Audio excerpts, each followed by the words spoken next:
9th of May 2023, Tuesday, MEO with Kel once again. All right, Singapore took the #1 spot for gold buying. Well, this is something very impressive. We all know that Singapore have been buying gold, right? Been buying gold since January, February, but I didn't know that they took the #1 spot. This is really incredible. You really need to tune in because I'll tell you what's the price that MAS bought on average, right? This is going to be very, very exciting. All right, once again, this is a must-watch video. Inform your friends to take a look. All right. Now, before we go into that, disclaimer apply as usual, and thank you, AIMS, for the kind sponsorship. Now, first of all, let's go to the SEA Games first, all right? If your Singapore is not only harvesting gold, they are harvesting it at the SEA Games too. Wow, look at it. Shanti has break the national record and even SEA Game record, right? Very fast sprinting, and see that the distance she and the second spot runner was so far away. And of course, our this evergreen Kwa Ting Wen continue to win. Oh my goodness, she's really, really good. So while we are doing pretty well for our sports, but of course our football got into a serious trouble. And I've been saying this for the longest of time. If you don't spend money and time and effort, sorry, you can't make it. So Singapore doing not too bad, doing at the I think the 1, 2, 3, 4, 5, 6 spot now with 16 goals, 11 silver, 15 bronze, in total 42 medals. That's a pretty good haul, yeah. All right, this only third day. Let's see more to come. All right, so let's go into this Wall Street first. Again, now for Wall Street itself, oh, there's some PowerPoint issue. Just give me a minute. Oh dear. Okay, just give me a minute. Okay, get it up. Okay, so for Wall Street last night, let's take a look. Okay. Now, Wall Street basically down flat around 55 points for the Dow Jones, Nasdaq up by 32, S&P was up by only 1.87. All right, so the thing is this, you can see that across the board, everybody was lackluster, but Google performed not too bad, up by 2%. And of course, the bank share itself is kind of recovered to flat level. So overall, yesterday, everybody was like, moving around, pacing around, but there was a little fiasco in the middle of the day. I'll show you later. All right, so what you can see right now is that the players and traders are looking at now that the Fed will likely to continue to tighten their lending, and of course that will affect the economy. And of course now we are all looking at the April Consumer Price Index, because if the number shows any higher, that means that the Federal Reserve will have to continue to raise interest rate, right? So if they increase interest rate, then what will happen? Then of course the yield will move higher, and that is where the bond price will trade low, go lower. And that's probably the reason why now the hedge funds are actually shorting the bond market at the historical level here. All right, I'll tell you more in details. And of course, Janet Yellen says that, right, the failing to raise the debt ceiling would be an economic catastrophe. And of course, this is going to get worse. Now, we all know that Biden will be meeting the Congress top 2 leaders, I think Thursday, or not, it's not tomorrow. Can't remember exactly which day is that, but I know that they're going to do it. And of course, they really have to get it done, because if not, it's all right. Things can get very crazy by the 1st of June. All right, so what happened was this. The market was doing pretty okay during the whole day. Then suddenly there was a huge sell-off, okay? A very fast 6 minutes, okay? The whole thing lasts for 6 minutes. Okay, a huge sell-off. Then after that, the market rebounded as if that nothing had happened. So let's take a look at the volume and you will see the answer. Apparently, there's a volume of 2,700 contracts of S&P, all right, sold down at a very, very fast speed, all right. And then after that, the market seemingly absorbed it and then recover. So of course, on one side, you may say that the market is so bullish, that's why it's absorbing every single thing and throw on them. That's the positive side.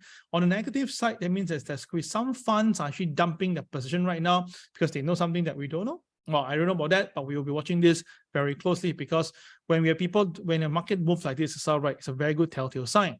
Now, of course, JP Morgan is saying that, right, the US regulator may have to ban short selling because of what happened now. They echo this sentiment because they're saying that they've never seen a perfectly healthy bank end up in the hands of the FDIC within a short period. All right, it makes sense because a lot of banks now, 4 major banks have closed down at a very alarming speed, and that is probably due to the short sellers. But the thing is this, does short selling ever help? Well, it didn't. Now, the Securities Exchange Commission actually back then in 2008 during the Lehman crisis has took a temporary emergency action to prohibit this short selling. But what happened later on? We still see the market going down, and the market went new low by the March 2009. So the thing is this, in fact, it's all right. Short selling is just going to is going to be one important aspect of it, because you really need the market to have a fair market to perform. So that's why now the thing is this: Warren Buffett says that now we had a very incredible period since probably 2009, right? The market went up by more than 200% from the lowest point. Yeah. So now the thing is this, but everything is seemingly coming to an end. Now, this is from Warren Buffett himself, and this is very, very crucial, because he is those guys who buy bank shares and keep for longest of time. And recently he dumped all of them except one, BAC. So the thing is this, to him himself, that even though Berkshire came out almost a 13% gain, right? But he thinks that right now, during the last 6 months, the incredible period for the US economy has coming to an end. In fact, he says that, right, all this movement here shows that now that one should go very, very slow. And in fact, his longtime business partner, Charlie Munger, who came out recently, I put in MAO2, says that now it's a more difficult economic environment and make it even harder for the value investors. All right. So you can see that Berkshire, actually, they have their cash pile now has reached $130 billion. I mean, there's so much cash right now. They're not going to buy anything else. In fact, they are net sellers overall. So to them, is that they think that now, even though the raising interest rate helped their business, but still they think that, you know what, just go slow right now. It doesn't need to be, you know, to go in. Okay. In fact, that means that if you look at it, you need to have the market coming off a bit for him to buy again. So the hedge fund now recorded the short Treasury futures position at the level that unseen before. In fact, right, the leverage funds boosted overall shorts on US bond futures to a record in the week of May the 2nd, according to the gauge of the aggregate net position based on the latest data from the Commodities Futures Trading Commission. So this is 7th straight week of wrap-up bearish bet. Now, basically, you must understand, by shorting the bond treasury market, right, they're actually expecting the yield to go up higher, right? That's what is happening. So the question is, I thought that everybody is expecting that there will be rate cut soon. So apparently right now, the hedge fund bearish position on US government bonds are at odds with the Wall Street giant like Morgan Stanley, to Jerry Morgan, who reckon that the fixed income securities are safer investment. And the thing is that the bond market is actually pricing in a likely 75 basis point cut through December. Right. So the thing is this, so a lot of people are believing that there'll be a rate pause soon in June, and then there'll be a rate cut coming in. So that's the reason why Warren Buffett is also warning about the economy. So the thing is this, why these hedge funds are doing that. Now, there's two reasons for that. One, probably is because they are doing something called the basis trade, whereby the investors buy cash treasuries and short the underlying futures in an attempt to profit from the price differentials. All right, it's more like a arbitrage. The second reason was probably they are having a very big position in the stock market. They don't want to, you know, sell the stock, so they try to short the treasury so that they can negate the losses. All right, that's another one. Or the thing is this, maybe they really have inside information knowing that the Federal Reserve is going to continue rate hike until probably 6%. So that is the reason why they are doing all this to profit from the market. So what do you think, guys? Leave in the comment box. Let me know what do you think of that. But the thing is this, right now, it's very clear that some people say, no, this is not a good time to short. In fact, the more you do it, the worse it is. So to me, it's well, I am not going to do anything with the treasuries, because seriously, it's a big question mark here. But there's something we can do. And if, of course, if the economy really slump, or the Federal Reserve really had to cut interest rate because they need to save the day, or they need to print more money to save the day, there's one precious metal that we should be buying, and that is gold. All right. So because the OIS swaps price in now the Fed cuts, and they say that this cut could be as soon as June. Well, I don't think there'll be a cut in June, because I believe that the CPI data will be higher than the last month. And of course, if that happened, there will be no cut in June. All right. So of course, if this is going to continue and kick the can down the alley, then of course the bank will suffer, because the banks are now literally getting themselves steamed by the raising interest rate, right? So all these are critical things. So the only thing I look at it right now, the safest thing that I expect to happen is that the Federal Reserve will come in more money again, print more money again to save the day. And of course, you can see from the this is the 20 years Treasuries bond ETF. You can see it's been coming down very steadily, but of course we have a bit of consolidation over the last few weeks. So all I can say is that if the Federal Reserve continue to rate hike, then of course we're going to see 6% coming in, because if inflation is the number one thing to resolve, that will be the one. Yeah. Okay. Because why? You can see from the last FOMC meeting, Jerome Powell is pretty clear that he do not see rate cuts so soon. All right. In fact, it's all right. In fact, some of the market experts are saying that the Fed won't cut rate in 2023 because of the resilient market. Right. So all these actually speaks for itself. So to me, is that right? I don't think there'll be a cut so soon. To me, I think there'll be more rate hike because I think the Federal Reserve really want to clear away the inflation problem. And of course, when that all happen, pain will come in to the market, as he said before. And of course, one thing to drop will be the stock market. So if the stock market is falling and let's say the US dollar is going to like go down further, then what will happen to this particular market called gold? So apparently the man who helped George Soros to break the Bank of England decided to take aim at the US dollar. In fact, billionaire investor Stanley Druckenmiller, he's shorting the dollar. Now, he has shorted since, I think, April, so that they go back all the way to take a look. But for this guy to go around now to tell the whole market that he's shorting the dollar, he's not comfortable with the US economy, he expects a hard landing instead, all these are really incredible data. So in fact, he said that there's two stocks they're looking to buy, and I'll show you in short detail. But to him himself, right, he sees doom ahead of the US economy, and he thinks that right after that, there'll be massive opportunity for those who bid their time. And I totally agree. In fact, I'm saying that to my students, it's time to short the market as hard as possible. Then when the later part, buy as many buys as hard as possible and keep it, because I believe that the stock market will recover. After that, who knows, S&P may go up to 4,008. But before we go to that point, we probably need the S&P to go down to 3,002. And I'll explain more in detail shortly. But the thing is this right now, he's going to buy in, he's looking at this two counter to buy Chevron and also buy into this Chopang, all right, this two counter. He believed that these two counter have more upside to go. Now, for me, for Chevron, I think not a bad idea, but I think just a moment ago, it's all right. Some of the oil company have come out with their numbers. It's not fantastic, and I think that it's because of the lowering crude oil price.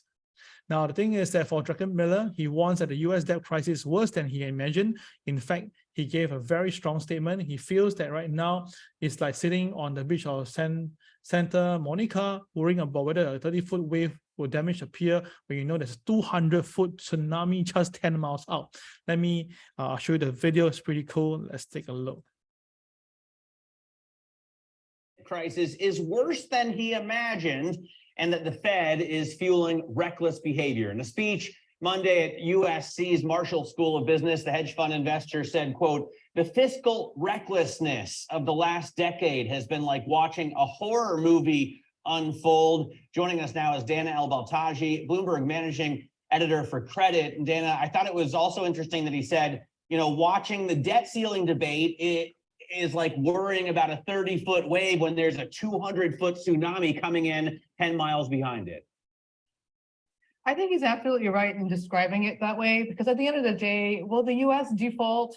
No, it's not going to default. But you do have a fiscal problem here. Of course, you've got a massive debt pile, and you have to start to worry about income. That is what he is talking about. And of course, as we know, a lot of governments within the G10 are not very efficient. Efficiency is a huge issue across the board. They do have to look at how they can cut costs. That's going to be extremely painful, especially since we are looking at the possibility of an economic recession globally. All right, you can hear it very clearly. The word that she used was global economic recession, and that is something that I've been saying for the longest of time, and now it's really developing. So if you think that, you know, we're going to see the end of the market downside, I think we are not out of the woods yet. In fact, I believe that there's more problem coming in. So that's the reason why last Sunday I was talking to my students in the special Sunday macro outlook, and I'm telling them, look, if you want to buy something right now, you consider buying some gold. Why? Because the central banks have been buying since 2022, and it's the highest level since the last, 70 years? Take a look, guys. This is the charts from the last 70 years. Oh gosh, this is incredible, right? Back in 1950, 1960, that was where they bought a lot of gold. Then of course, that was when the gold was plunging because of the Nixon period. Then after that, in 1990 to 2000, where the stock market go crazy, everybody got off gold, and that was where the gold went down. But the thing is this, from 2009, whereby the dollar depreciated because of the Lehman Brothers the buying of gold start to accelerate. And of course, as to go into this year, my goodness, look at it. This is where it happened in 2022, right? Now look at 2023 now. 2023 now, the first quarter, the demand is now at 228 tons of gold. That's 34% higher than the previous record in the first quarter of 2013. All right. So you can see that my point here is pretty clear that the gold buying is going to go higher. And in fact, itself, right? Why? Because now people are getting worried of the US dollar. If the US dollar now is losing their position as the primary currency for trading, because now we can see yuan is coming in, then this will spell more upside for gold. And of course, who's been buying a lot of gold? Very surprisingly, is our very own MAS. All right, our MAS is the the largest single buyer during the quarter, thanks to the additional 69 tons of gold, the first increase of the gold reserve since 2021 June. Confirmed that buying in quarter one was not only for the domain emerging market central bank. In fact, it's now we're holding at 222 tons of gold. That is 45% higher than the end of 2022. So think about this, our government, MAS, has bought so much gold. So do you think that we should start to buy some gold too? I think so, right? If you ask me. So in fact, you're just basically China just behind, followed by Turkey, India, who added some gold. All right, but the thing is we, Singapore, such a small country, is the one of the guy leading the buying of right now. This is really amazing. So to me, it's a look at the chart right now, right? We know that now in January 2023, our MAS bought in a lot of gold, and of course, we started buying since 1968 from South Africa. And the thing is this right now, right? The gold that we are holding right now, you can see that it's quite a fair bit, yeah, in terms of volume and in the whole thing here.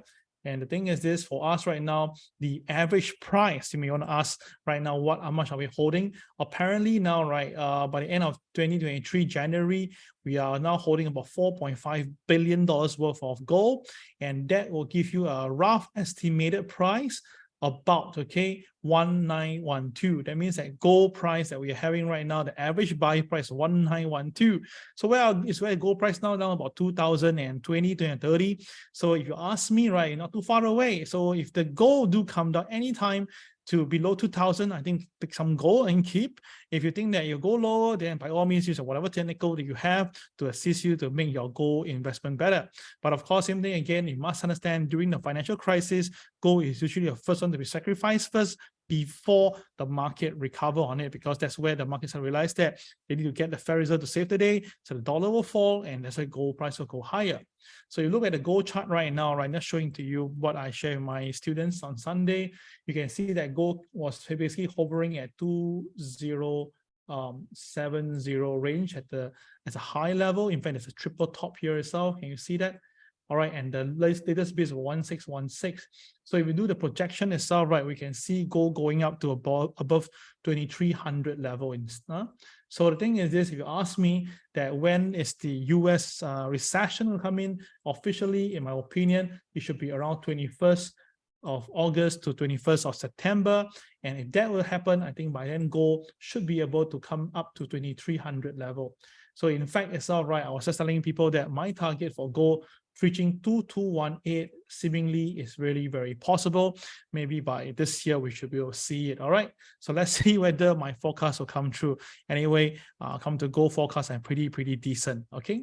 All right. So the thing is that this is what I share with my students back on a Sunday. Look at it. Everybody's paying attention to details. Yeah. Now, of course, we have the TWB crazy system. You can try to download and actually enjoy this and see whether what I say is true. Now, this is what happened in 2020, whereby we saw the big boys, right, through the KSI is buying, and the momentum itself is bullish. So when boys are buying, momentum is there, then you look out for yellow bar and you buy gold. You can see gold instantly went up by almost $30 in just less than 2 trading weeks. And of course, again, there was another chance back in this June 2020, whereby the KSI turned green, KCX is turned black, and the bar is yellow bar. You just had to buy gold, and gold shot up from 1,700. It went all the way up to 2,045. Wow, that was amazing. Almost 3 months, the gold went up by $300, and that is almost 20%. So that's why you can see if you have the right tool right now, you will know what to do with your gold investment. Because now for us, Sarah, just about 2 months ago, the indicator turns yellow, and the boys are buying, and the KCX says that the buying momentum is there. Brilliant, and that's how gold shot up from the low end about 1,800 level. You went all the way to 2,000. All right, $200 in just 7 trading days. This is really amazing. So in fact, right now we can see that the buying on gold has started again. The boys are buying, the KCX is black, so the bar is yellow. So we're not half surprised to see gold testing the 2036 area probably by a later part of this week. All right, so all these indicator, if you want it, right, you can contact us through Facebook. We'll tell you exactly how to get it. All right, with all these details, I hope that you know what to do for this week itself. If not, right, you really had to watch this video again. I'll see you guys on the technical side. This is Cal signing off. Bye-bye.